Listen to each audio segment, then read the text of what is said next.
Japan Realization.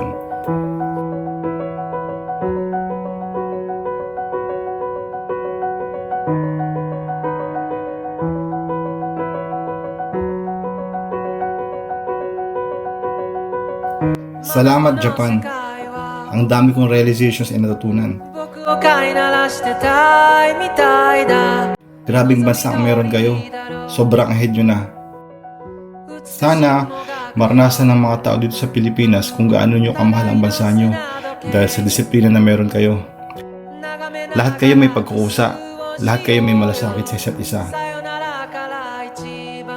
Walang nakapark sa kalsada. Lahat nasa loob. Lahat may designated parking. Nakakaingit kayo.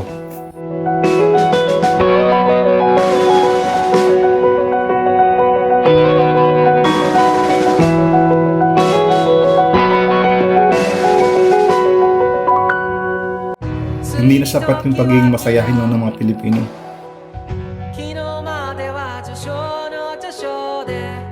Sa sobrang masayahin namin, ginawa kaming katatawanan ng mga politiko dito. Yung isang senador pa nga, nagpakitang Godzilla sa live ng asawa.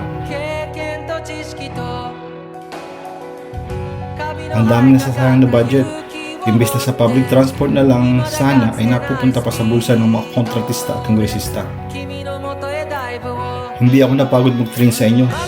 Lahat kayo on time. Natutunan ko din na i-value ang oras. Kapag may lumagpas o naiwan kami ng train, siguradong may kasunod agad. Lahat makakauwi, ika nga.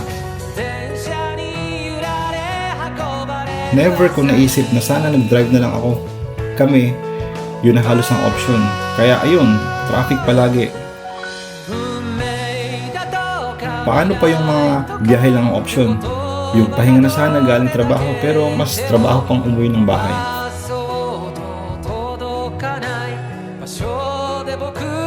Masaya akong babalik kasi marami akong kwentong nakuha. Sa sarili ko, maraming pinabakong sa akin yung Japan. Gusto ko pala maging successful para makabili na ako ng robot na Gundam sa Yokohama Gundam Base to Daiba Diversity.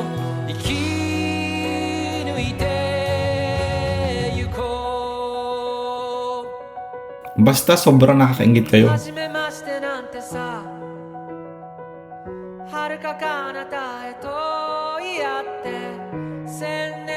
Pahabol nga pala. Hindi nakasya si Super Mario sa bagahe namin.